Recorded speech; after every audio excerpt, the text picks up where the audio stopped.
Hi, Keith. Welcome back to Extra Credit. Good to be here, Jeff. Okay, Keith. Governor Dannel Malloy, who didn't seek a third term, as we know, has taken a lot of flack for state tax increases in 2011, his first year in office, and then again in 2015, the first year of his second term. The common narrative of his opponents has been that they are the two single largest tax increases in Connecticut history.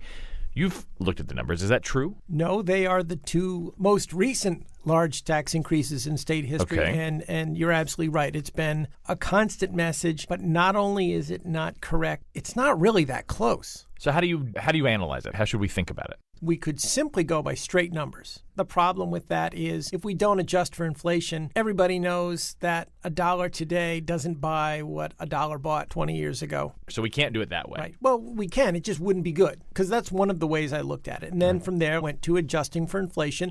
And that's fine if you want to do that. If you really want to go nuanced, another way that takes into account inflation and the fact that some elements of the state budget grow faster than inflation would be to say, what percentage of the budget did the tax increase pay for? What does that leave you with? Well, when you looked at the straight numbers, Governor Malloy's 2011 increase is number one. It's between $1.8 and $1.9 billion.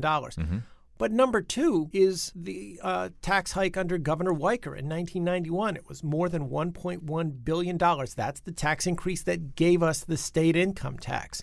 So just with a straight count, Governor Malloy has the first one, and then he has the third one.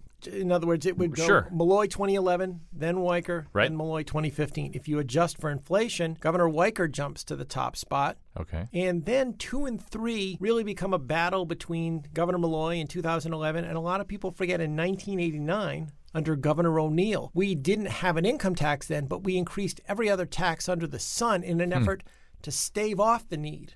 So why did you feel the need to do the analysis? It's because of what you mentioned at the beginning, Jeff. It has become such a dominant narrative. Quite frankly, I'm starting to see it repeated all over the place, including in some news coverage, but also by chambers of commerce. I mean, the Yankee Institute mentioned it in a study, and when I interviewed somebody there, I was told, well, we think we got it out of a newspaper. In the Truth and Justice for All model of the Connecticut Mirror and Connecticut Public Radio, your goal is to dispel that myth, but it nevertheless continues. So as we think about it, Governor Malloy will soon be out of office. Governors Weicker and O'Neill served decades ago. How much do these tax increases play into their collective legacies as state leaders? Those three we talked mostly about, Malloy in 2011, Weicker in 91, and O'Neill in 89. When you start adjusting by inflation or as a percentage of the budget, there's a huge chasm. Those three stand alone. They're like on the Mount Rushmore of big tax hikes. And then you have a gap, a significant gap. And then you get things like Governor Malloy in 2015, Governor Rowland in 2003, Governor Rell in 2009.